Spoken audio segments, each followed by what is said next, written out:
जगताप साहेबांनाही बोलवलेलं आहे, निवडणूक अधिकाऱ्याने इकडे बोलवलेलं आहे. त्यांनी या विषयाचा आता ताबा घ्यावा. कोण आपण? मी सर पे माने. इकडे या. माने साहेब इकडे या. सर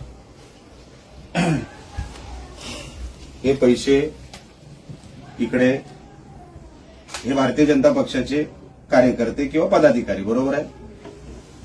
हे पैसे मी किती आहेत मी मोजले नाही, ते तुम्ही मोजा. एकच घर नाही, 8-10 घर आहेत जिथे सन्माननीय चव्हाण साहेब हे पैसे जमा करतायत मालवणमध्ये. कशाला ब्रीफ करू? त्यांना येऊ दे. हे फक्त तुम्हाला, आम्ही काय हात नाही, तुम्ही बघा. अच्छा, यायच्या अगोदर ते आमचे बंड्या सावंत आहेत, त्यांनी ह्या बॅगला हात लावलेला आहे. त्यांनी इकडे काहीतरी गडबड करायचा प्रयत्न केला होता कुठेतरी, तर बॅगेला हात सन्माननीय बंड्या सावंत हे बीजेपीचेच आहेत, त्यांनीच हात लावलेला आहे. आमचा आरोप असा आहे की ह्याच्यात अजून आहे भरपूर, आणि मालवणमध्ये 8-10 घर आहेत. त्याचा ताबा आपण घ्यावा.